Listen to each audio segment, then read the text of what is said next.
Certifiable. Volume 2. The Science They Ignore. Opening. Volume 1 cleared the ground. It named the problem.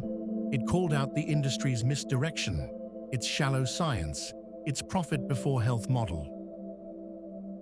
Volume 2 goes deeper. This is where we examine the specific bodies of evidence the industry dismisses, not because the evidence is weak, but because it is inconvenient. It challenges the measurement-only model. It suggests that some of the most powerful variables in human performance are not in the data. They are in the breath, in the water, in the thought, in the intention, in the things that cannot be tracked on a wearable, but that determine the difference between a performance that merely happens and one that is masterfully executed.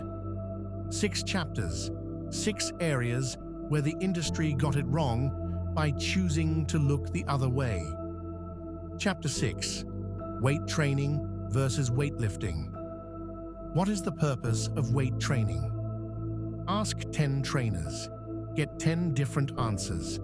That is not a sign of healthy diversity of thought. It is a sign that the foundational question was never properly addressed.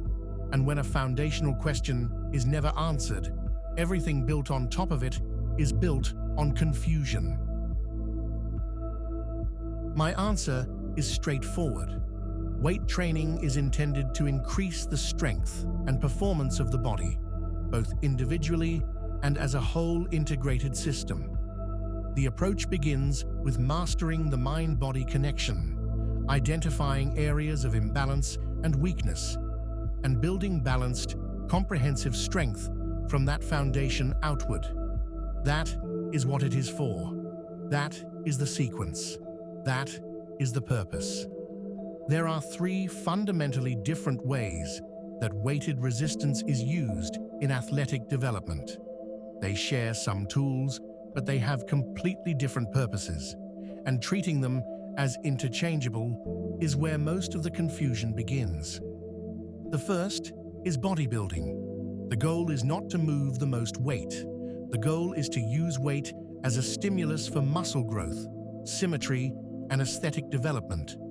Volume, angles, and controlled tension matter more than load. Bodybuilding shares 2 of its foundational principles: symmetry and individual muscle development with conventional sports training. That is where the overlap ends. The second is powerlifting. Powerlifting is a sport. Its athletes use weights to get better at lifting more weight. That is the entire purpose.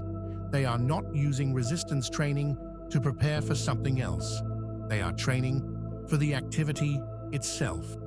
The third is weight training for sport. This is the category most athletes fall into and the one most misunderstood. Track, football, tennis, basketball.